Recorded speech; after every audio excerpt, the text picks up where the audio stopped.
प्रभु यीशु मसीह के नाम से सबको जय मसीह की शालोम। और प्रभु का धन्यवाद है कि आज फिर से हम परमेश्वर का वचन आप लोगों के बीच में लेके आए।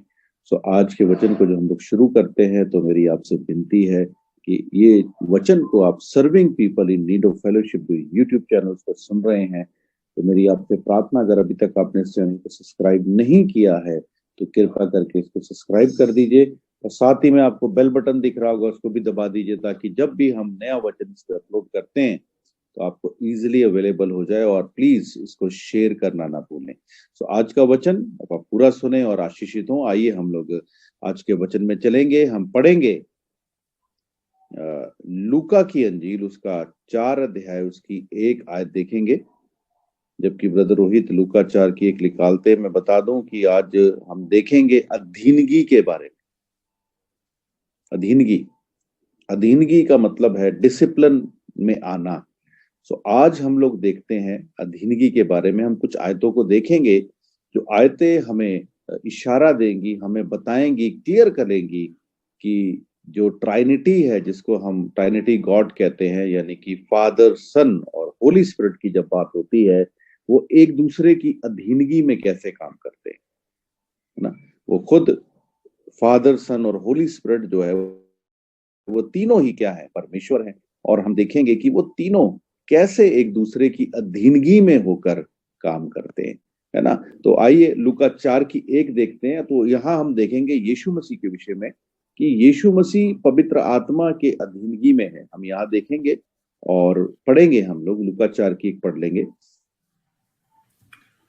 फिर यीशु पवित्र आत्मा से भरा हुआ यरदन से लौटा और 40 दिन तक आत्मा के सिखाने से जंगल में फिरता रहा। हाँ, आत्मा के सिखाने से। अंग्रेजी में अगर आप इस वर्ड को पढ़ेंगे तो लिखा है होली स्पिरिट के लेड का मतलब उसकी अगुवाई में चला। तो लूका 4 अध्याय यहाँ क्लियर करता है कि यीशु मसीह पवित्र आत्मा की अगुवाई में चला, ठीक है। और वो खुद परमेश्वर है, उसके पास अधिकार है। लेकिन बाइबल बताती है, लूका 4 की 1 कहती है यीशु पवित्र आत्मा की अगुवाई में चला, ठीक है। तो ये बात याद रखिएगा, यीशु पवित्र आत्मा की अगुवाई यानी अधीनगी में चला, ठीक है। अब देखेंगे यूहन्ना 5 अध्याय उसकी 19 आयत देख लेते हैं। यहाँ पे आप देखते हैं, यहाँ पे यीशु मसीह परमेश्वर की अधीनगी में चलता। यूहन्ना 5 अध्याय उसकी 19 आयत देख लेंगे। इस पर यीशु ने उससे कहा, मैं तुमसे सच कहता हूं, पुत्र आपसे कुछ नहीं कर सकता। पुत्र आपसे कुछ नहीं कर सकता। इट मीन्स वो परमेश्वर है ना, और वो उसके पास सब कुछ अधिकार है, लेकिन वो खुद अपने आप से कुछ नहीं करता। इसका मतलब है उसे कोई गाइड कर रहा है ना, उसे कोई कमांड कर रहा है, वो किसी की अधीनगी में है। यहां पर हम देखते हैं, पढ़ेंगे क्या कहता है, दोबारा से पढ़ देंगे शायद को। इस पर यीशु ने उससे कहा, मैं तुमसे सच सच कहता हूं, पुत्र आपसे कुछ नहीं कर सकता। पुत्र आपसे कुछ नहीं कर सकता, केवल वह, पढ़ दीजिए, केवल वह जो पिता को करते देखता है। हाँ, केवल वह जो पिता को करते देखता है। वो खुद परमेश्वर है, उसके पास अधिकार है, लेकिन फिर भी वो परमेश्वर की मर्जी में चलता है ना। इस आयत को पूरा पढ़ दीजिए मेरे भाई, प्लीज सुनिएगा ध्यान से आज के वचन को। इस पर यीशु ने उससे कहा, मैं तुमसे सच सच कहता हूं, पुत्र आपसे कुछ नहीं कर सकता, केवल वह जो पिता को करते देखता है। क्योंकि जिन जिन कामों को वह करता है उन्हें पुत्र भी उसी रीति से करता है। समझ रही है, जो जो पिता करता है पुत्र उसी रीति से करता है। रीति का मतलब क्या है? सेम वे, कोई अपना वे नहीं, कोई अपना तरीका नहीं। समझ रहे मेरी बात को? जैसा पिता करता है वैसा ही पुत्र करता है। वो अपनी मर्जी से कुछ नहीं करता। लूका 4 की 1 में देखा, वो पवित्र आत्मा की अगुवाई में करता है। वो परमेश्वर है, यीशु मसीह परमेश्वर है, उसके पास अधिकार है, वो राजाओं का राजा और प्रभुओं का प्रभु है, लेकिन फिर भी वो किस में है? अधीनगी में है। वो अनुशासन में है, डिसिप्लिन में है, वो अपनी मर्जी नहीं करता। हम लोगों ने यहाँ देखा, बड़ी खूबसूरत तरीके से बच्चन बता रहा है। और जब हम लोग पवित्र आत्मा की बात करते हैं तो मैं बताना चाहता हूं कि पवित्र आत्मा भी परमेश्वर की अधीनगी में और उसके पुत्र प्रभु यीशु मसीह की अधीनगी में चलता है। हम देख लेंगे उत्पत्ति की किताब उसका 1 अध्याय में जाएंगे। उत्पत्ति की किताब उसका 1 अध्याय उसकी 1 आयत से जब हम लोग देखते हैं तो यहाँ हमें क्लियरली देखने को मिलता है कि पवित्र आत्मा जो है वो अपने आप से कुछ नहीं करता है ना। पढ़ दीजिए मेरे साथ, उत्पत्ति 1 अध्याय उसकी 1 आयत से पढ़ेंगे, क्या लिखा है। आदि में परमेश्वर ने आकाश और पृथ्वी की सृष्टि की, और पृथ्वी बेडौल और सुनसान पड़ी थी। पृथ्वी बेडौल और सुनसान पड़ी हुई थी। आगे, और गहरे जल के ऊपर अंधियारा था। गहरे जल के ऊपर अंधियारा था। आगे, और परमेश्वर का आत्मा जल के ऊपर मंडलाता था। बस यही रुक जाएंगे। बोलता परमेश्वर का आत्मा जल के ऊपर क्या करता था, जुम्बिश करता था, है ना, और उसके ऊपर मंडला रहा था, है ना। वो क्यों मंडला रहा था? पवित्र आत्मा उसके ऊपर क्यों मंडला रहा था? वो मंडलाना जो वर्ड है, अगर हम इसको सही तरीके से मायना देखें, उसका मतलब होता है वो इंतजारी कर रहा था।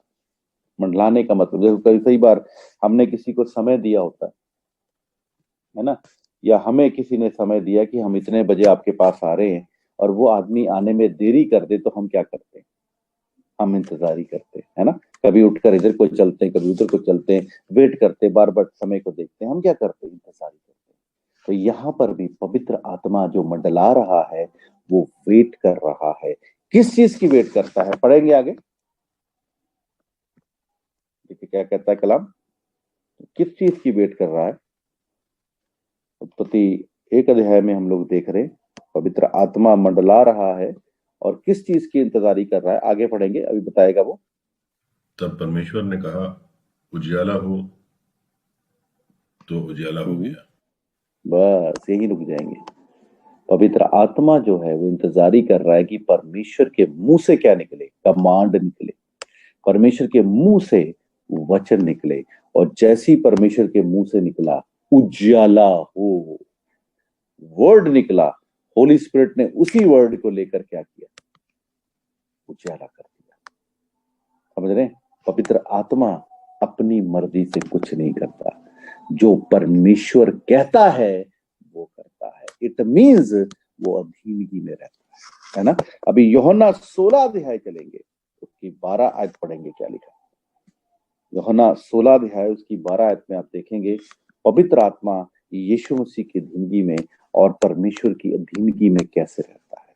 पढ़ देंगे यूहन्ना 16 अध्याय उसकी 12 आयत से पढ़ेंगे, क्या लिखा है। मुझे तुमसे और भी बहुत सी बातें कहनी है, परंतु तुम उन्हें सह नहीं सकते। यीशु कहता है मैं तुमसे और भी बहुत सी बातें करनी है, भी तुम्हारे पल्ले नहीं पड़ेंगी।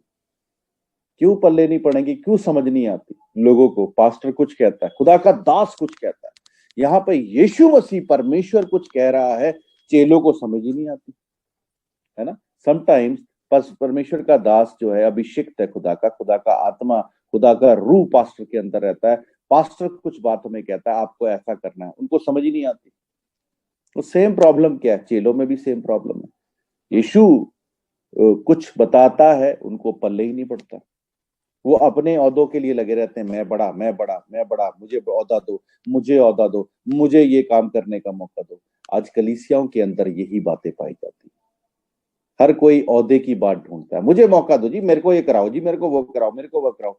जो खुदा का दास कहता है उसको समझ ही नहीं आता लोगों को। तो यहाँ पर भी यीशु मसीह कहता है मैंने तुमसे बहुत सी बातें करनी, लेकिन तुम्हारे अभी पल्ले नहीं पड़ेंगी, तुम्हारे अभी समझ नहीं आएंगी। क्यों समझ नहीं आती लोगों को बातें? आगे पढ़ेंगे, क्या लिखा है, पढ़िए। परंतु जब वह अर्थात सत्य का आत्मा आएगा तो तुम्हें सब सत्य का मार्ग बताएगा। सत्य का आत्मा आएगा तो वो तुम्हें सत्य का मार्ग बताएगा। देखिए चेलों को कुछ समझ नहीं आती थी। चेले एक दूसरे को ऊंचा करते थे, है ना। चेले अपने आप को ऊंचा करते रहते थे, मैं बड़ा हूं जी, मैं लीडर हूं, मेरी सुनो, मेरे को करने दो, मेरे को ये करने दो। लेकिन आपको पता है, जिस दिन होली स्पिरिट आया, जिस दिन पवित्र आत्मा आया, जिस दिन सत्य का आत्मा आया, पैंतीकोस के दिन, जब आप प्रेरितों के काम 2 अध्याय में पढ़ सकते हैं, बाद में पढ़ लीजिएगा, तो वहां आप देखते हैं सब एक हो गए।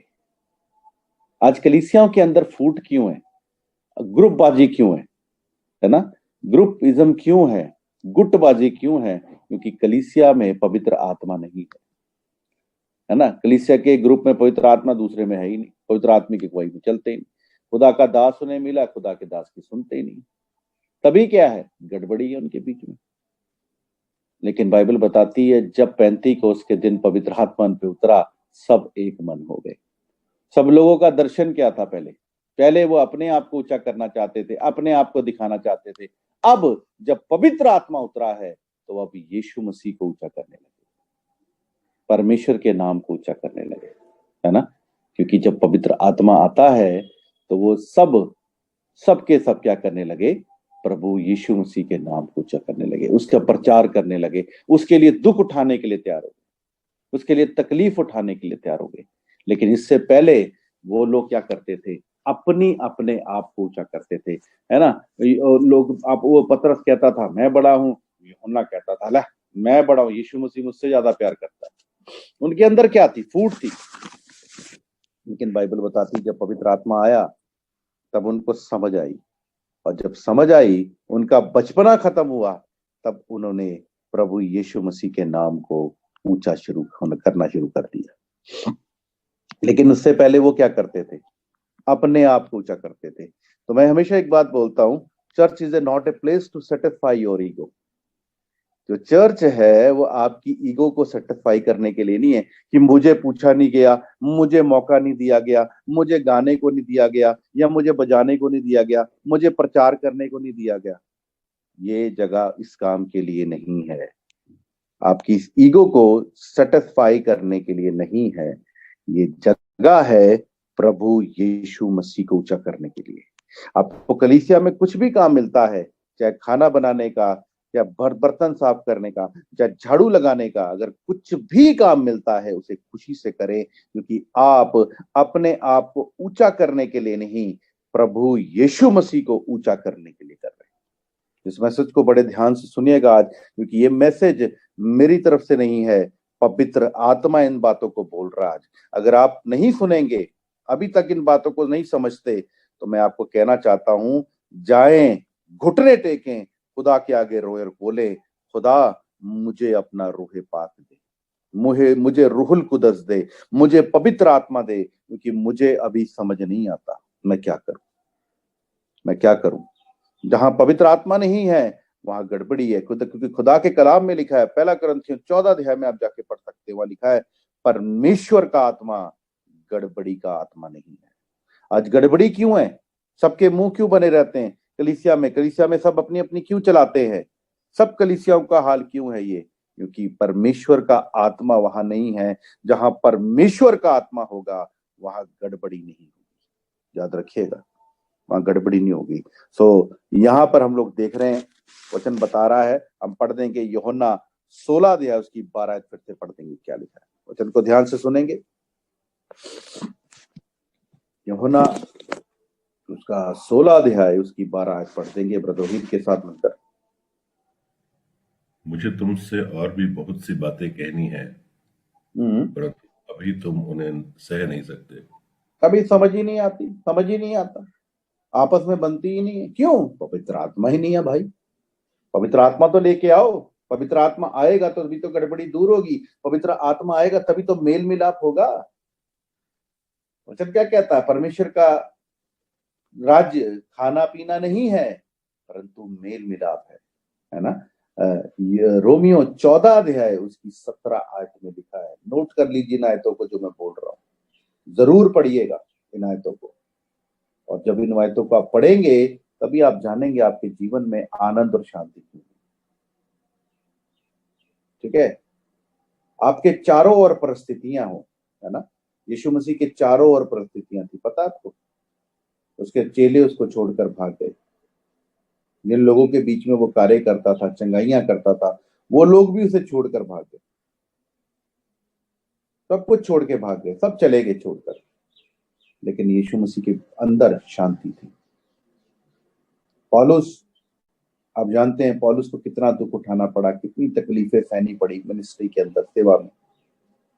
कहता है मेरे को कई बार भाइयों ने धोखा दिया, मसीह भाई उसको धोखा देते, चीट करते थे, कई बार उसको कोड़े खाने पड़े, दुख उठाना पड़ा।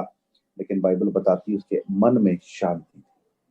वो जेल में बैठा, फिलिपियों की पत्री लिखता है, उसमें कहता है प्रभु में सदा आनंदित रहो, मैं फिर कहता हूं आनंदित रहो। आज आपने खुदा के लिए बड़े बड़े काम किए हैं, आज आपने खुदा के लिए बड़ी बड़ी चीजें की हैं और खुदा ने आपको बड़ी बड़ी बरकतें दी हैं।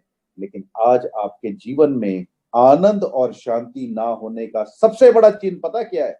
अगर आपके जीवन में आनंद और शांति के सिम्टम्स नहीं है, हम लोग साइंस अपना डॉक्टरी लैंग्वेज में बात कर ले, अगर आपके अंदर आनंद और शांति के लक्षण नहीं है ना, अगर आपके अंदर आनंद और शांति के सिम्टम्स नहीं है, इट मीन्स आपके जीवन में पवित्र आत्मा नहीं है। आज भी आपके जीवन क्या है, 2 मिनट में आप उलझा जाते हो, टूट जाते हो, तक है ना, क्या बोलते हैं, क्या बोलेंगे, उदास हो जाते हो। उसका रीजन क्या है? उसका सबसे बड़ा रीजन ये है कि आपके जीवन में पवित्र आत्मा नहीं है। जहां पवित्र आत्मा है वहां आनंद है और शांति है, वहां छुटकारा है, वहां गड़बड़ी नहीं है। याद रखिएगा, इस मैसेज को जरूर रिपीट करके 3-4 बार सुनिएगा। ये मैसेज आपको 100 गुना फल दिला सकता है। ये मैसेज आपकी जिंदगी में एक बड़ा कार्य कर सकता है, क्योंकि ये मैसेज मुझे खुदा के आत्मा ने दिया है। मुझे ऐसे ही नहीं मिल गया, मैंने खुदा के सुदूरी में बैठा, मैंने खुदा से पूछा प्रभु मुझे बताओ मैं क्या प्रचार करूं, तो पवित्र आत्मा ने बोला ये बातें बोल इन लोगों को, क्योंकि इनके जीवन में पवित्र आत्मा ना होने के कारण, दुआ प्रार्थना ना होने के कारण इनके जीवन में शांति नहीं है, इनके जीवन में गड़बड़ी है। दुआ प्रार्थना नहीं करते, खुदा के साथ समय नहीं बिताते, जहां खुदा का आत्मा नहीं है वहां शांति नहीं है। तभी आपके जीवन में शांति और आनंद नहीं है। परिस्थितियां कभी आपका साथ नहीं छोड़ेंगी, परिस्थितियां सारी जिंदगी रहेंगी, तकलीफें सारी जिंदगी रहेंगी, लेकिन आपके जिंदगी में आनंद और शांति ना होने का कारण क्या है? आप प्रभु यीशु मसीह को अपना मुक्तिदाता मानते हैं, फिर भी आपके जीवन में आनंद और शांति ना होने का सबसे बड़ा रीजन क्या है? आपके जीवन में पवित्र आत्मा नहीं है, आप पवित्र आत्मा की अगुवाई में नहीं चल रहे हैं, इसलिए आपके जीवन में गड़बड़ी है, अशांति है, समस्याएं हैं। याद रखिएगा, यीशु कहता है, यूहन्ना 16 अध्याय देख रहे हैं हम लोग, तो एक बार फिर पढ़ेंगे, यूहन्ना 16 अध्याय 13 से पढ़ेंगे। लेकिन यीशु 12 आयत में कहता है, मैंने तुमसे बहुत सी बातें करनी है पर तुम्हारे अभी समझ नहीं आएंगी। क्यों समझ नहीं आएंगी? क्योंकि तुमने अभी रूहुल कुदस को, पवित्र आत्मा को नहीं पाया। पवित्र आत्मा ना पाने से पहले उनका एजेंडा क्या था? पतरस कहता था मैं बढ़ाऊं, मुझे मौका मिले। यूहन्ना कहता मुझे मौका मिले, है ना। याकूब कहता मैं बढ़ाऊं जी, मेरे पास चंदे की थैली रहती, मुझे मौका मिले। लेकिन बाइबल बताती है जब पवित्र आत्मा उनके ऊपर उतरा, सबके एजेंडे खत्म, एक ही एजेंडा, एक मन और एक चित्त हो गए। आपको पता है पवित्र आत्मा कब उतरा? जब वो एक मन और एक चित्त हो गए। प्रेरितों का काम 2 अध्याय ध्यान से पढ़िएगा। जब एक मन एक चित्त हो गए, उनका एक लक्ष्य हो गया कि हमें परमेश्वर के नाम को ऊंचा करना है, वहां खुदा का आत्मा उतरा। और बाइबल बताती है जब खुदा का आत्मा उतरता है तो वही पतरस जिसने यीशु मसीह का 3 बार इनकार किया, वही यहूदियों में खड़ा होकर, जिन यहूदियों के बीच में उसने इनकार किया था, उन्हीं यहूदियों के बीच में खड़ा होकर खुदावंद यीशु मसीह के नाम को जलाल और महिमा देता है। सब लोग एक ही कार्य में लग गए, प्रभु के नाम को जलाल देने के लिए। हालेलुया। आज कोई दुख उठाना नहीं चाहता प्रभु के लिए। जब पवित्र आत्मा आया तो दुख उठाने लगे, वो मार खाने लगे, जेल में जाने लगे, है ना। लेकिन और बड़ा ही दुख उठाया, मारे गए। पतरस को आपको पता है उल्टा क्रूस पे लटकाया गया, है ना। पौलुस की गर्दन काट दी गई। दुख उठाया उन लोगों ने, जितने भी चेले थे सबको ऐसी मौत मिली। लेकिन यूहन्ना, सिर्फ यूहन्ना अपनी मौत मरा, जो नेचुरल डेथ थी उसकी, वो मौत मरा, लेकिन बाकी सब चेले बाइबल को, इनके हिस्ट्री को पढ़ के देखेंगे तो सबकी दुख के द्वारा, किसी की तलवार से, किसी को क्रूस पर, किसी को भाले से मार दिया गया, लेकिन ये लोगों ने मसीह के लिए दुख उठाया। आज कलीसिया के अंदर अधीनगी नहीं है, कलीसिया अधीनगी में नहीं चलती, इसीलिए उनके जीवन में समस्या है। सो 13 आयत पढ़ेंगे, 16 की 13 पढ़ के देखे क्या लिखा है। यूहन्ना 16 की 13। परंतु जब वह अर्थात सत्य का आत्मा आएगा, जो तुम्हें सत्य का मार्ग बताएगा, आगे, वह अपनी ओर से ना कहेगा, अपनी ओर से नहीं कहेगा, है ना, वो तुम्हें सत्य का मार्ग बताएगा, वो अपनी ओर से नहीं कहेगा। पवित्र आत्मा ना तो अपनी ओर से कहता है ना करता है, हमने देख लिया उत्पत्ति 1 अध्याय में। आगे पढ़े क्या लिखा है। परंतु जो कुछ सुनेगा वही कहेगा, जो कुछ सुनेगा वही कहेगा। आगे, और आने वाली बातें तुम्हें बताएगा, और आने वाली बातें तुम्हें बताएगा। जो बातें आने वाली हैं, भविष्य में होने वाली, वो बातें बताने वाला है। अभी कलीसिया को देखना चाहिए आने वाले समय में क्या होने वाला है, क्या समस्या आने वाली, क्या करना चाहिए हम लोगों को। लेकिन कलीसिया किसमें लगी है, लड़ाई झगड़ों में, अपने एजेंडे। ठीक है, चलते रहो, खुदा एक दिन लेखा लेगा सबसे। आगे पढ़े क्या लिखा है, पढ़िए।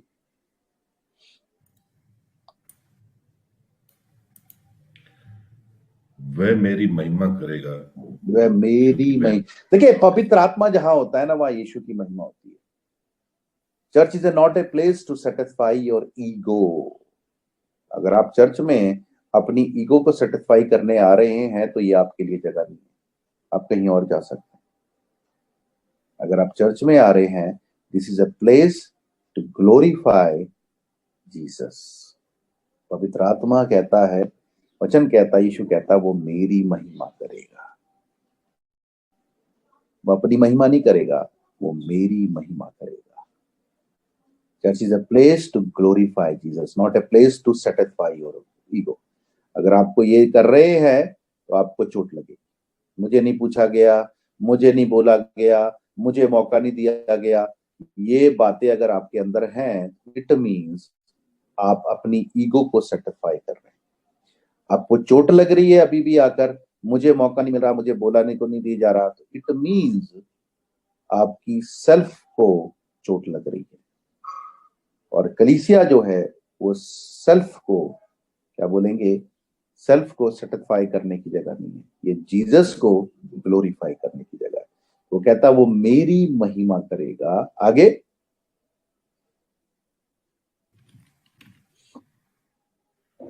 क्योंकि वह मेरी बातों में से लेकर तुम्हें बताएगा, वो मेरी बातों में से लेके बताएगा। आगे, जो कुछ पिता का है वह सब मेरा है, तो कुछ पिता का है वो सब मेरा है, और इसलिए मैंने कहा कि वह मेरी बातों में से लेकर तुम्हें बताएगा। समझ रहे, वो अपनी नहीं चलाता, वो अपनी मर्जी नहीं करता, वो किसको ग्लोरीफाई करेगा, जीसस को। और हमने उत्पत्ति 1 अध्याय में देखा, वो परमेश्वर की मर्जी को मानता है ना। हमने दो जनों को देखा, यीशु को देखा, यीशु पवित्र आत्मा की अगुवाई में चला, लूका 4 अध्याय उसकी 1 आयत में।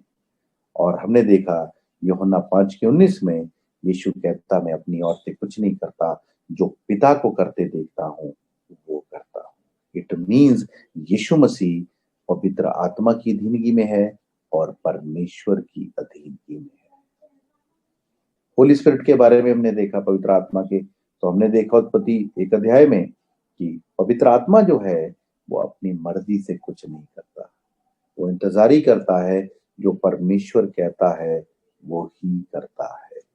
और हमने देखा यूहन्ना 16 अध्याय में कि पवित्र आत्मा जो है वो यीशु की महिमा करता है, यीशु की बातों में से हमें बताता है। तो ये क्लियर है कि पवित्र आत्मा परमेश्वर और यीशु मसीह की अधीनगी में है ना। अगर और शब्दों में अगर हम उसको बढ़ाएं तो ये कह सकते हैं कि यीशु मसीह और पवित्र आत्मा एक दूसरे की अधीनगी में, और कहें कि यीशु मसीह और पवित्र आत्मा दोनों परमेश्वर की अधीनगी में है। जब वो परमेश्वर होकर, जब वो, है ना, ट्रिनिटी में इक्वल होकर एक दूसरे की अधीनगी में रह सकते हैं, तो आज आप अपनी कलीसिया में ऐसे क्यों नहीं है?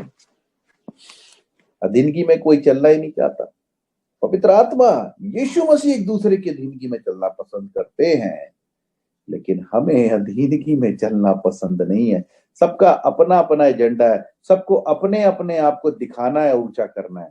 कोई यीशु मसीह को ऊंचा करने के लिए नहीं लगा, कोई यीशु मसीह को ऊंचा करना नहीं चाहता। इफिसियों 5 अध्याय उसकी 21 आयत पढ़ के देखिए, यहां पौलुस इफिसियों की कलीसिया को क्या कहता है। यहां भी यही प्रॉब्लम है, इफिसियों की कलीसिया में भी यही प्रॉब्लम थी, लोग अपने आप को ऊंचा करते थे। तो इफिसियों 5 अध्याय उसकी 21 आयत क्या कहती है, पढ़ के देखिए। इफिसियों 5 की 21। और मसीह के भय से एक दूसरे के अधीन रहो। ना, मसीह के भय से एक दूसरे के क्या करो। यहाँ तो दूसरों को अधीन करना चाहते हैं, खुद अधीन नहीं रहना चाहते।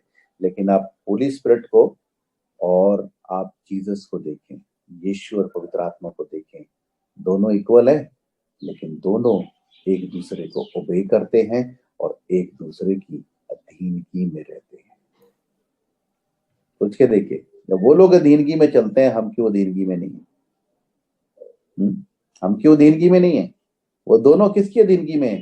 पवित्र आत्मा और यीशु मसीह एक दूसरे की अधीनगी में है, और वो दोनों पिता परमेश्वर की अधीनगी में रहते हैं। आज हमें अधीनगी पसंद नहीं है। वचन क्या कहता है, आइए हम लोग पढ़ के देखें। हम पढ़ेंगे पहला थिस्सलुनीकियों उसका 5 अध्याय उसकी 12 और 13 आयत पढ़ेंगे। पहला थिस्सलुनीकियों 5 अध्याय उसकी 12 और 13 आयत पढ़ के देखिए क्या लिखा है, क्या कहता है यहाँ परमेश्वर का वचन। हालेलुया। पहला थिस्सलुनीकियों में जा रहे हैं हम लोग, पढ़ दीजिए जल्दी से। और हे भाइयों, हम तुमसे विनती करते हैं कि जो तुम में परिश्रम करते हैं और प्रभु में तुम्हारे अगुवे हैं।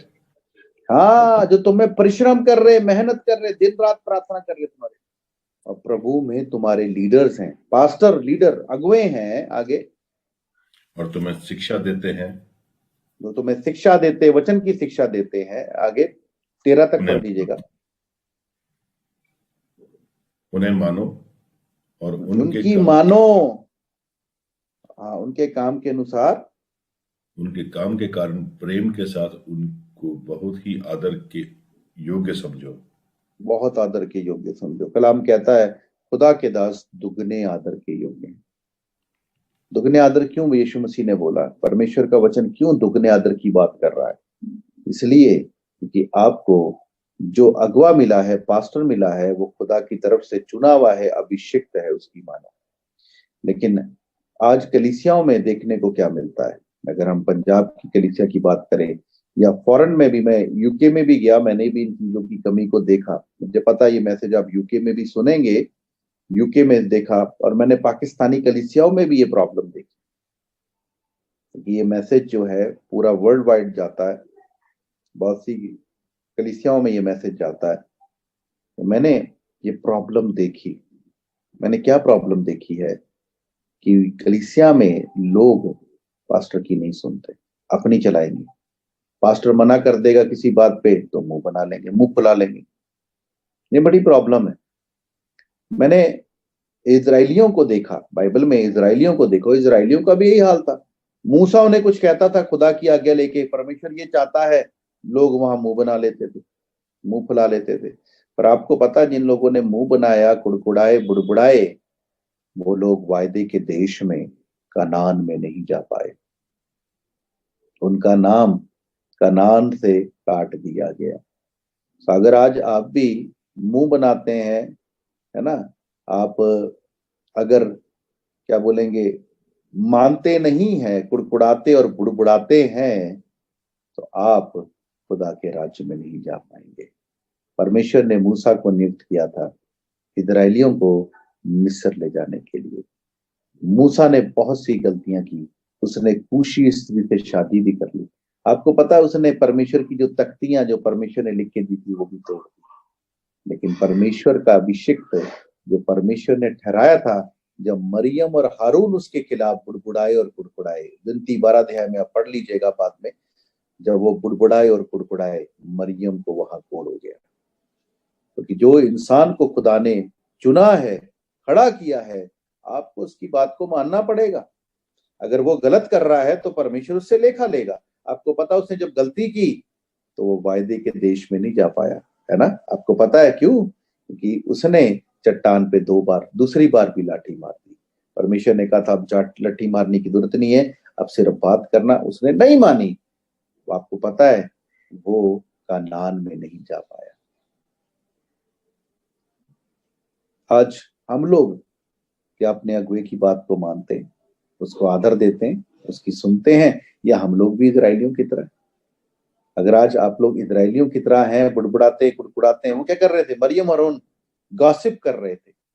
आज कलीसिया नाश पता कैसे होती है? जब कलीसिया में गॉसिप होता है। पास्टर को पता ही नहीं है पीछे से कलीसिया गॉसिप कर रही है। पास्टर इसी चीज से दुखी होता है कि आपस में गॉसिप मत करो, आपको नहीं पता आपके ऊपर श्राप आएगा। मरियम हारून गॉसिप कर रहे थे, किसके खिलाफ? पास्टर के। ये तो अपने आप को दिखाता है, ये तो अपनी चलाता है। क्या परमेश्वर इसी से बात करता? हमसे बात नहीं करता। गिनती 12 अध्याय से पढ़ लीजिएगा। गॉसिप्स जो है, आपस में चुगलबाजी जो है, ये बुराई है। और उस समय जिसके खिलाफ आप बोल रहे हैं वो तो वहां मौजूद नहीं है, लेकिन वहां परमेश्वर मौजूद है। और जहां परमेश्वर मौजूद है तो परमेश्वर ने फिर ठीक ठाक न्याय किया। आपको पता ही है, मरियम को कोड़ हो गया। फिर मरियम और हारून दोनों आए, कहते हैं मूसा को, हे मेरे प्रभु हमारे लिए प्रार्थना कर। आप पढ़ लीजिएगा। तो इसलिए मैं आज आपको बोलना चाहता हूं, क्लियरली शब्दों में, खुदा के अभिषिक्त के खिलाफ मत बातें करें, मत करें। शाऊल परमेश्वर का अभिषिक्त था, दाऊद परमेश्वर का अभिषिक्त था, दाऊद ने उसके खिलाफ कोई बात नहीं की। हालांकि 2 बार उसको मौका मिला शाऊल को मारने का, लेकिन उसने उसे छुआ नहीं। उसने कहा ये परमेश्वर का अभिषिक्त है, परमेश्वर इसको देखे। आज हम परमेश्वर के अभिषिक्तों के खिलाफ गॉसिप करते हैं, चुगली करते हैं, बुड़बुड़ाते हैं, कुड़कुड़ाते हैं, अपना नुकसान करते हो, किसी दूसरे का कोई नुकसान नहीं होता। मूसा को कोई नुकसान नहीं हुआ, उनका ही नुकसान हुआ, वो लोग नाश हो गए। अगर कोई प्रॉब्लम है आपको आपके पास्टर के साथ, आप जाके उससे डिस्कस करो। गॉसिप क्यों करते हो, चुगली करते हो, तो ये खुदा की निगाह में बुराई है। करते रहो, आशीष नहीं आने वाली। तो वचन क्या कहता है हम देखते हैं। इब्रानियों 13 अध्याय उसकी 7 आयत और 17 आयत में देखिएगा क्या लिखा। इब्रानियों 13 अध्याय उसकी 7 और 17 आयत देखेंगे क्या लिखा है वचन में। परमेश्वर का वचन क्या कहता है? हम लोग देख रहे हैं आज अधीनगी के बारे में। यीशु मसीह और पवित्र आत्मा अधीनगी में रहने वाले हैं। तो आज हम लोगों को कितनी अधीनगी में रहना चाहिए? हम क्या रहते हैं अधीनगी में? हम अपनी अपनी चलाते हैं, है ना। तो क्या बोलता है इब्रानियों 13 अध्याय उसकी 7 आयत पढ़ के देखिए क्या लिखा।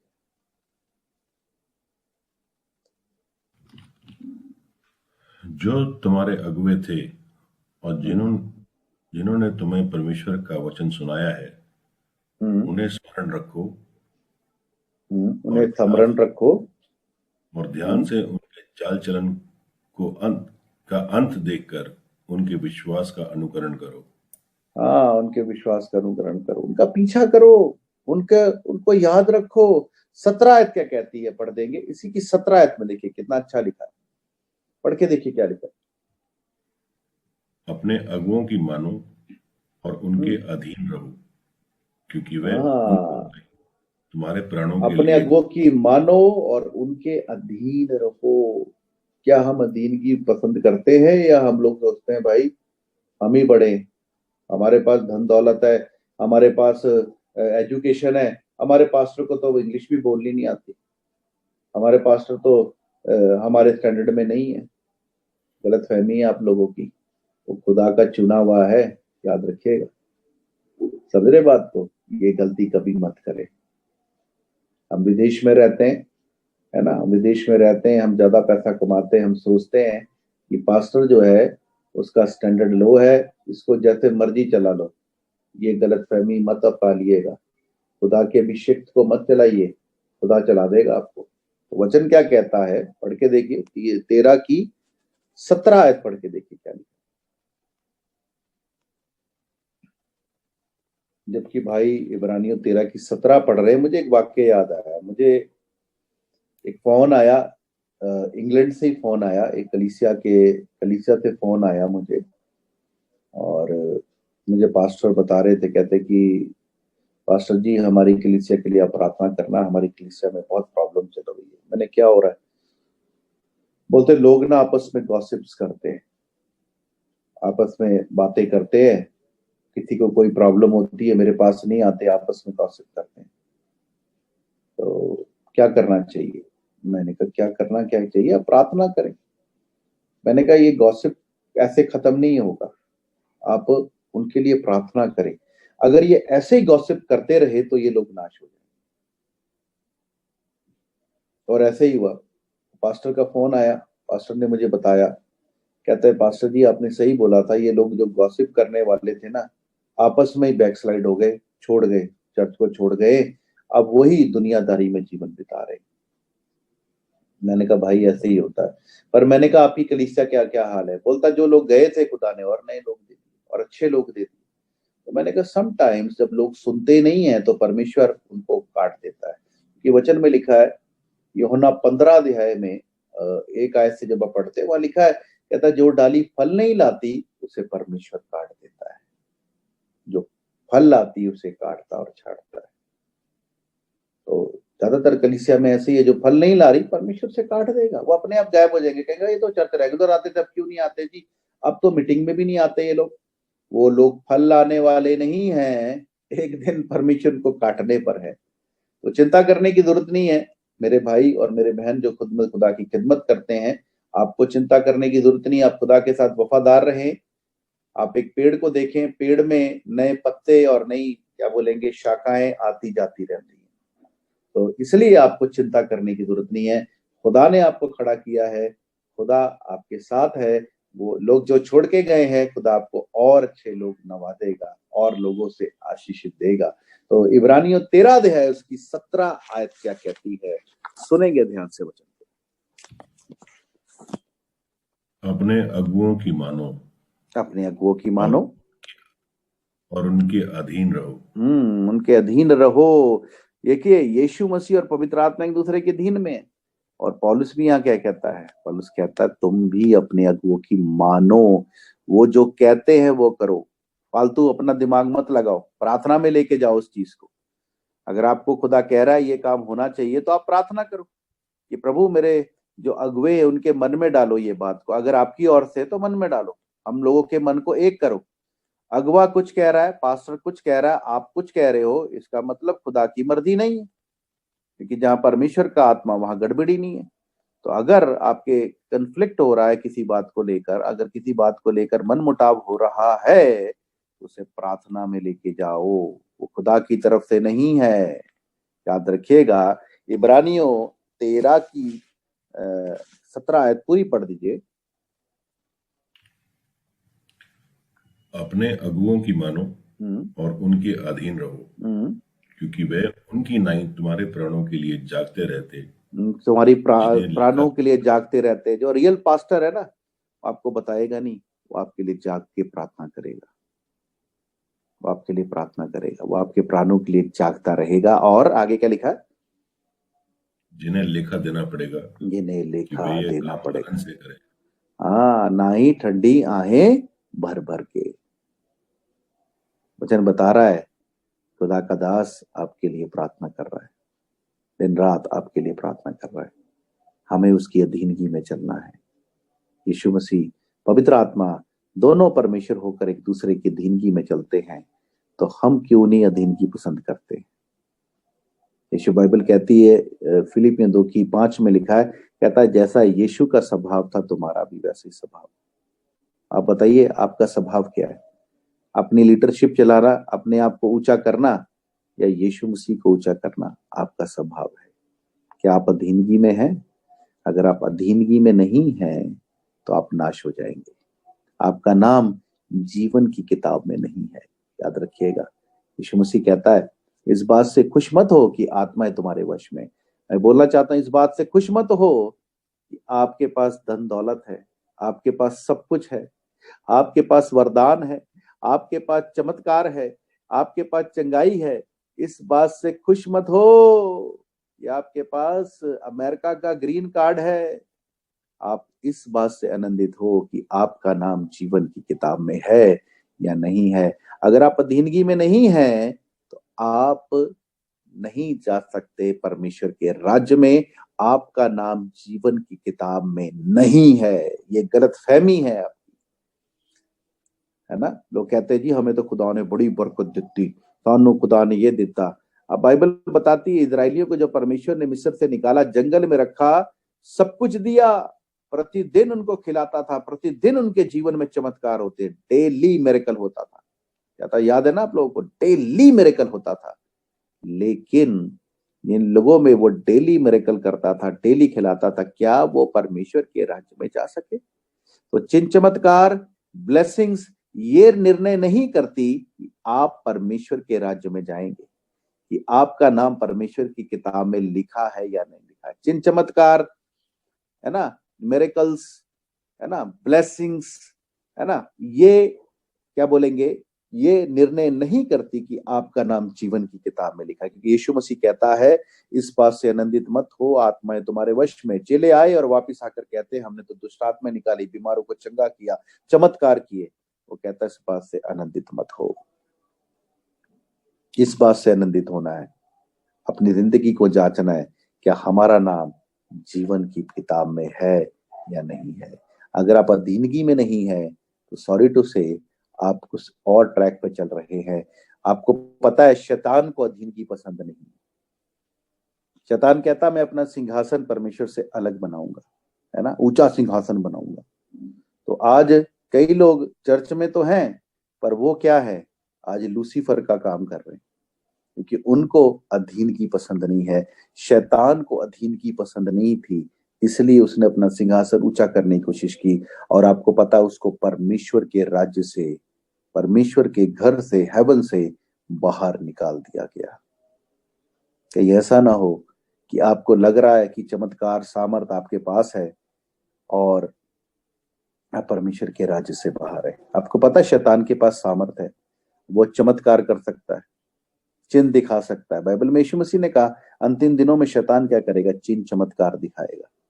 तो चिन्ह चमत्कार जो है, साइंस एंड वंडर जो है, वो इस चीज को प्रमाणित नहीं करते कि आपका नाम जीवन की किताब में लिखा गया है।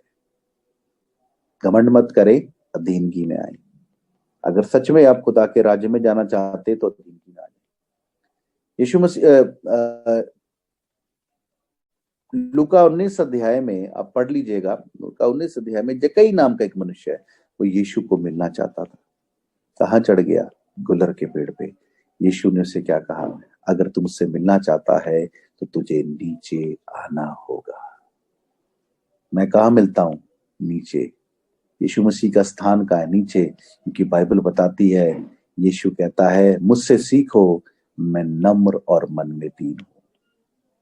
यीशु मसीह से ज्यादा नम्र और दीन, हलीम आप भी कहते हैं, यीशु मसीह से ज्यादा नम्र और हलीम इस पूरी कायनात में नहीं है। इस पूरी कायनात में नहीं है, इस पूरी कायनात में नहीं है ना। तो यीशु से अगर मिलना है तो आपको भी नम्र और हलीम होना पड़ेगा। आप नम्र और हलीम नहीं होंगे, आपका नाम जीवन की किताब में नहीं है। सबसे बड़ी बात यह है, अपनी जिंदगी को जांच के देखिए। आइए एक आयत को और पढ़ूंगा मैं आपके साथ, उसके बाद खत्म करूंगा। पहला कुरिन्थियों 15 अध्याय उसकी 24 से लेकर 28 तक में देखें। यहां पर आपको देखेंगे यीशु मसीह की अधीनगी के बारे में और अधीनगी के बारे में देखेंगे। पहला कुरिन्थियों 15 अध्याय उसकी 24 आयत से पढ़ेंगे, 24 से लेकर 28 तक। देखिए क्या लिखा है। इसके बाद अंत होगा, इसके बाद अंत होगा, और वह सारी प्रधानता और सारा अधिकार और सामर्थ का अंत करके राज्य को परमेश्वर पिता के हाथ में सौंप देगा। किसके हाथ में सौंपेगा, परमेश्वर पिता के हाथ में सौंप देगा यीशु मसीह सब चीजों का अंत करके। सुनिएगा ध्यान से, 25 आयत पढ़े। क्योंकि जब तक कि वह अपने बैरियों को अपने पांव तले ना ले आए, तब तक उसका राज्य करना अवश्य है। आगे। सबसे अंतिम बारी जो नाश किया जाएगा वह मृत्यु है। आगे। क्योंकि परमेश्वर ने सब कुछ उसके पांव तले कर दिया है, परंतु जब वह कहता है कि सब कुछ उसके अधीन कर दिया गया है, तो प्रत्यक्ष है कि जिसने सब कुछ उसके अधीन कर दिया वह आप अलग रहा। आप अलग रहा, ठीक है। आगे। लेकिन 28 आयत क्या कहती है? और जब सब कुछ उसके अधीन हो जाएगा, तो पुत्र आप भी उसके अधीन हो जाएगा। पुत्र आप भी उसकी अधीनगी में चला जाएगा। और जिसने सब कुछ उसके अधीन कर दिया, ताकि सब में परमेश्वर ही सब कुछ हो। समझ आ रही है? पुत्र भी उसकी अधीनगी में चला जाएगा। किसके? परमेश्वर के। जब वो पिता जो यीशु मसीह है, पुत्र होकर, राजाओं का राजा, प्रभुओं का प्रभु होकर, परमेश्वर होकर अधीन की पसंद करता है, आपको अधीन की क्यों पसंद नहीं है? अपनी जिंदगी को जांचिएगा। अगर अभी तक आप अधीनगी में नहीं चल रहे हैं, तो आप किसी और ट्रैक में हैं। ये ट्रैक आप जानते हैं किसका है? ये शैतान का ट्रैक है। शैतान को अधीनगी नहीं पसंद। शैतान को अपने आप को ऊंचा करना है। अगर आज भी कलीसिया में आपको इज्जत नहीं मिल रही, आपको ऊंचा नहीं किया जा रहा, तो भाई please, this is not a place to satisfy and glorify yourself. This is a place to glorify and lift up Lord Jesus Christ. याद रखिएगा, दोनों, मैं फिर से कहूंगा, यीशु और पवित्र आत्मा एक दूसरे की अधीनगी में रहते हैं। वो एक दूसरे की कमांड में रहते हैं, और वो दोनों परमेश्वर की अधीनगी में रहते हैं। इसलिए अधीनगी में रहना शुरू करें। आपके पास माना लाखों रुपया होगा, माना आपको सोसाइटी में लोग बहुत ऊंचा करते होंगे, लेकिन अगर खुदा के घर में आना है ना, तो ये सब चीजों को साइड में छोड़ के आना। अगर इस चीज को लेके आओगे, इस चीज का ईगो लेके आओगे, तो फिर आप परमेश्वर के राज्य में नहीं जा पाओगे। एक धनी आदमी आया, मरकुस 10 अंजील में, मरकुस की अंजील उसका 10 अध्याय में, एक धनी आदमी आया और बोलता है, ये उत्तम गुरु, मैं परमेश्वर के राज्य में जाने के लिए क्या करूं? यीशु मसीह से क्या बोलता है? कोई भी उत्तम नहीं है, सिर्फ परमेश्वर उत्तम है। तो एक काम कर, सब आज्ञा माना करिए। वो कहता है, मैं बचपन से सारी आज्ञा मानता हूँ। यीशु उसकी तरफ देखता, स्माइल करता है, कहता, तुझ में एक चीज की घटी है, तो अपना सारा धन कंगालों को दे दे और मेरे पीछे हो ले। बाइबल बताती है वो उदास होकर वहां से चला गया, क्योंकि वो बहुत धनी था। यीशु मसीह ने उसी समय एक बात कहा, कहता है सुई के नक्के से ऊंट गुजर सकता है, लेकिन धनी आदमी परमेश्वर के राज्य में नहीं जा सकता।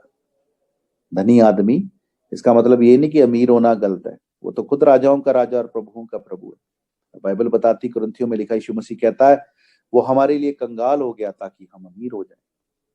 अमीर होना बुरी बात नहीं है, लेकिन पैसे को लेकर घमंड करना बुरी बात है। अगर पैसे का घमंड आपके अंदर है, तो सुई के नक्के में से ऊंट गुजर सकता है, आप परमेश्वर के राज्य में नहीं जा सकते। इसलिए ये जो स्टेटस है ना आपका, आपकी सोसाइटी में आपका जो पैसा है, इसको साइड में रख के आना अगर यीशु मसीह के पास आना है, नहीं तो आप उसके राज्य में नहीं जा पाएंगे। यहीं रह जाएगा शान शौकत आपकी, वहां नहीं जाएगी ये शान शौकत। आपके जो प्रॉपर्टी है वो आपके छाती पे रखकर नहीं लेके जाएंगे, आपको सब कुछ यहीं छोड़कर जाना पड़ेगा।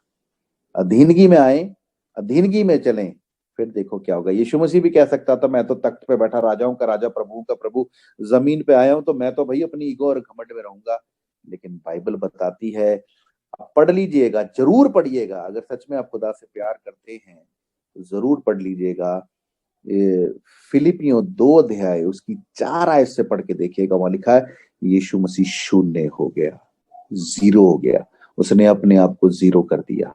तो आज आपको भी अपने आप को जीरो करना, अधीनगी में रहना शुरू करें। नहीं अधीनगी में रहेंगे तो आप नाश हो जाएंगे। जैसे इजरायली लोग अधीनगी पसंद नहीं करते थे, वो नाश हो गए। सो प्रभु आपसे प्रेम करता है और प्रभु आपको आशीष देना चाहता है। और प्लीज ये गॉसिपबाजी बंद करें, चुगलीबाजी बंद करें, सीधी डायरेक्ट बात करें, ठीक है ना। अपने पास्टर से बात करें, कोई प्रॉब्लम है उनसे साथ सीधी बात बताएं और रिस्पॉन्सिबिलिटी को संभालें कलीसिया में। परमेश्वर आपको आशीष देना चाहता है। मैं एक चीज सोचता हूं, मैं एक चीज कहकर खत्म करना चाहूंगा। एक सच्ची बात बताकर खत्म करना चाहता हूं। एक आदमी था, उसका नाम था सैमुअल ब्रिंगल। सुनिएगा ध्यान से, मैंने पहले भी कई बार इसके बारे में बताया। सैमुअल ब्रिंगल एक पीएचडी किया हुआ व्यक्ति था, जिसने बाइबल में, है ना, बिब्लिकली पीएचडी कर रखी थी।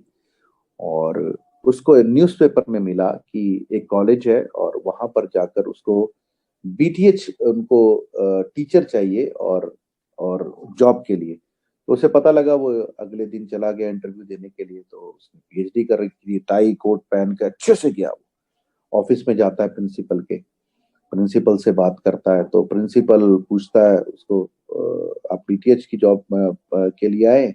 बोलता हाँ, मैं पीटीएच मैंने कर रखी है और मैंने जो आपने एलिजिबिलिटी लिखी थी मैं उसको पूरा कर रहा हूँ, तो मुझे आप देख लीजिए, मैंने तो पीएचडी कर रखी है। तो प्रिंसिपल देख के बहुत खुश होता है। प्रिंसिपल कहता आपने पीएचडी कर रखी है, हमें तो पीटीएच रिक्वायर्ड था।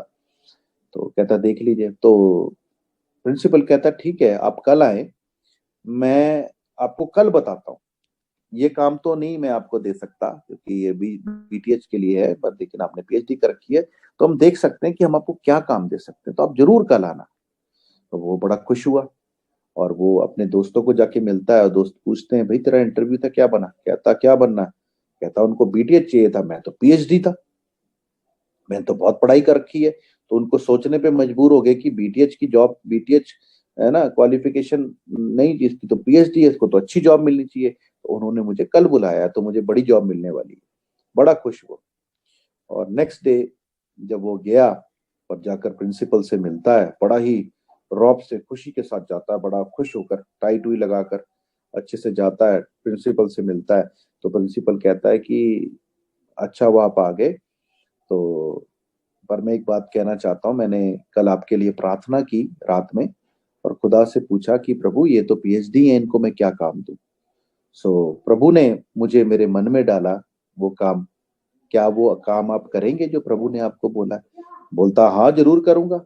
वो तो मन में सोच रहा था ये बात कि मुझे बड़ा काम परमेश्वर देगा क्योंकि मैं तो पीएचडी कर रखी है। लेकिन उसने, जो प्रिंसिपल था, उसने कहा मैं क्षमा चाहता हूँ आपको, मैं क्षमा चाहकर आपको एक बात कहना चाहता हूँ कि मैंने प्रार्थना की कल और खुदा की आत्मा ने मुझे बोला कि आपको मैं कहूँ कि हर संडे हमारा जो चर्च लगता है, चर्च के बेसमेंट में जो तहखाना है, बेसमेंट है, वहां लोग आकर शूज उतारते हैं। आपको वहां पे ड्यूटी करनी है और आपको लोगों के जूतों को साफ करना है। क्या आप ये काम कर सकते हैं? आपको पता वो व्यक्ति बड़ा गुस्से में आया पहले, और गुस्से में आकर वो आग बबूला हो गया। तो उसने, प्रिंसिपल ने उसे बड़े ही प्यार से बोला भाई मैं आपको नीचा करना नहीं चाहता, पर yesterday God spoke to me कि मैं आपको ये काम दूं। बोला अगर खुदा ने बोला तो मुझे करना पड़ेगा। बड़ा रोया और उसने बोला ठीक है मैं ये काम करूंगा। आपको पता है हर संडे वहां चर्च लगता था और बेसमेंट में वो क्या करता था? जूतों को साफ करता था। 1 साल बीत गया, 2 साल बीत गए, 3 साल बीत गए, 10 साल बीत गए। 12वां साल जब आया, हर संडे ऊपर चर्च लगता है और नीचे वो जूतों को, मिट्टी को साफ करता है। और जब 12वां साल आया, बड़े ध्यान से सुनिएगा इस बात को, जब 12वां साल आया तो 12वें साल में क्या हुआ? उस कॉलेज ने एक बहुत बड़ी इवेंट को ऑर्गेनाइज किया, एक हीलिंग क्रूसेड को ऑर्गेनाइज किया, जिसको ऑर्गेनाइज करने के लिए उन्होंने एक फुटबॉल ग्राउंड को बुक किया, बहुत बड़ी साउंड बुक की, और एक बहुत बड़े प्रचारक को, जो माना हुआ प्रचारक था, उसको इनवाइट किया। तैयारी 2 महीने पहले से चल पड़ी और जगह जगह पर्चे बांटे गए, जगह जगह बताया गया। और बताने के बाद फाइनली 2 दिन बाद वो दिन आने वाला था जब वो मीटिंग होने वाली थी। और 2 दिन जब 2 दिन रह गए हैं तो उसकी शाम को जो प्रिंसिपल साहब थे उनको उस प्रचारक का फोन आया जिसको उन्होंने प्रचार के लिए इनवाइट किया था, और वो क्षमा मांगने लगा। बोलता है पास्टर साहब, सॉरी प्रिंसिपल साहब, मैं आपसे क्षमा चाहता हूं कि मैं इस मीटिंग में नहीं आ पाऊंगा। बोलते क्या बात है, क्यों नहीं आ पाएंगे? अरे भाई, हमने तो आपका पूरा पब्लिसिटी कर दिया है, फुटबॉल ग्राउंड बुक कर दिया है, सारा साउंड सिस्टम सब कुछ बुक कर दिया, लोग दूर दूर से आपके प्रचार को सुनने आ रहे हैं। बोलता मैं नहीं आ पाऊंगा, मेरी मजबूरी ये है कि मेरा एक्सीडेंट हो गया है और मेरे पाँव में और मेरे हाथ में बहुत फ्रैक्चर आया है और मैं नहीं आ सकता। तो बोलता फिर अब ये मीटिंग को मैं कैसे करूं? बोलता मुझे नहीं पता कैसे होगा, पर मैं आपसे क्षमा चाहता हूं, मैं नहीं आ पाऊंगा। वो जो प्रिंसिपल था वो खुदा पे विश्वास करता था, खुदा से प्रेम करता था। वो अपने कमरे में गया और खुदा के आगे गिड़गिड़ा के रोने लगा। बोला खुदावन, आपने मुझे बोला ये मीटिंग को करा, मैंने इस मीटिंग को बुक किया, आपने बोला इस प्रचारक को बोला, मैंने उस प्रचारक को बुलाया, लेकिन ये सब क्या हुआ? मुझे समझ नहीं आ रहा क्या होगा प्रभु, मुझे अगुवाई करो प्रभु ईश्वर, क्या करूं? तो उसी समय सुनिएगा बड़े ध्यान से, उसी समय परमेश्वर के आत्मा ने उस व्यक्ति से बात की, प्रिंसिपल से, उसे बोला याद कर उस पीएचडी सैमुअल ब्रिंगल को जो संडे को चर्च के बेसमेंट में जूते साफ करता है, उसे बुला और उसको ये बात कह। और उसने क्या किया, तुरंत सैमुअल ब्रिंगल को बुलाया और सैमुअल ब्रिंगल को बोला, सैमुअल ब्रिंगल तुम्हें पता है कि हम लोग हीलिंग क्रूसेड कर रहे हैं? बोला हाँ जी पता है। तो बोलता है जो आप मुझे बोलोगे मैं वो काम करूंगा, आप मुझे जो भी काम दोगे हीलिंग क्रूसेड में वो काम करूंगा, जो भी छोटे से छोटा आपको अच्छा लगता है, कोई नहीं करना चाहता वो काम भी मैं करूंगा। बोलता है आपको पता है जिस प्रचारक को हम बुला रहे थे वो प्रचारक नहीं आ रहा। बोलता क्यों क्यों नहीं आ रहा? बोलता उसका एक्सीडेंट हो गया, वो नहीं आ रहा। तो बोलता फिर मीटिंग कैसे होगी, कौन प्रचार करेगा? तो बोलता है सैमुअल ब्रिंगल, मैंने खुदा से प्रार्थना की और खुदा की आत्मा ने मुझे कहा इस मीटिंग में आप प्रचार करोगे। और आपको पता है सैमुअल ब्रिंगल घुटनों पे आकर रोने लगा। बोलता मैं प्रचार करूंगा? बोलता हाँ आप प्रचार करोगे। बोलता आप रोने में टाइम वेस्ट मत करो, ये कुछ पैसे लो, अच्छे कपड़े खरीदो और 2 दिन बाद मीटिंग में मिलते हैं।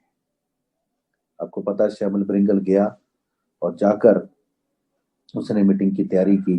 2 दिन बाद जब हीलिंग क्रूसेड था तो फुटबॉल ग्राउंड खचाखच भरा हुआ था, लोगों से खचाखच फुटबॉल ग्राउंड भरा हुआ है, लोग वेट कर रहे हैं उस प्रचारक की।